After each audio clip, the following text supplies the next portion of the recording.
L'édito politique de Soisig Kemener, de Marianne. Soisig, vous nous dites ce matin qu'avec Édouard Philippe, attention, c'est Alain Juppé finalement qui est arrivé au pouvoir.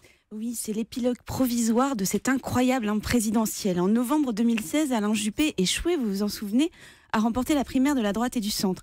Et voilà qu'indirectement, l'ancien Premier ministre signe son comeback. Goûtez le symbole. 22 ans après sa nomination à Matignon, c'est l'un de ses protégés, son ancien bras droit, même Édouard Philippe, le maire du Havre, qui devient Premier ministre. Un homme de grand talent, a salué son mentor. La ressemblance est troublante. Une haute silhouette un peu raide, Oui. quelques traits d'humour intelligent. Hier, Édouard Philippe s'est par exemple présenté comme violemment modéré et terriblement conquérant. Une solide culture sous laquelle pointe une certaine arrogance d'énarque. Ce qui lui vaut d'ailleurs d'être surnommé par ses détracteurs à droite le coton-tige. Pourquoi le coton-tige ? Parce qu'il est, je cite, tout droit avec une tête susceptible d'enfant.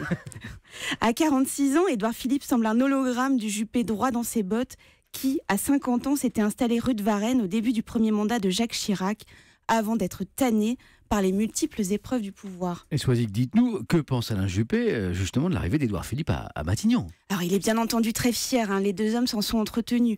Juppé jure en revanche ne pas avoir passé de deal avec Macron, alors qu'on trouve tant et tant de juppéistes sur la liste publiée hier de ceux qui acceptent la main tendue du nouveau président. Et cela pour une raison toute simple. Juppé se sent un engagement moral auprès de son parti qu'il a contribué à fonder, au moins jusqu'aux législatives. Mais après le 18 juin, il se considérera comme libéré, délivré de ses engagements. Libéré, délivré, ça me rappelle une chanson ça. Soisig, pensez-vous que la politique d'Emmanuel Macron sera totalement Juppéo-compatible ? Alors à ce stade, une première chose est certaine, Juppé est plus proche de ce Macron libéral et europhile qui s'affichait hier en compagnie d'Angela Merkel à Berlin que d'un Laurent Wauquiez qui a depuis longtemps jeté au fond d'un volcan d'Auvergne l'héritage du centriste Jacques Barrot, son mentor en politique, ancien vice-président de la Commission européenne. Autre urgence partagée par les deux hommes, celle de l'éducation. Enfin, Juppé voulait, comme Macron, couper les deux bouts de l'omelette et gouverner avec un grand courant central qui exclut l'extrême droite et la gauche radicale.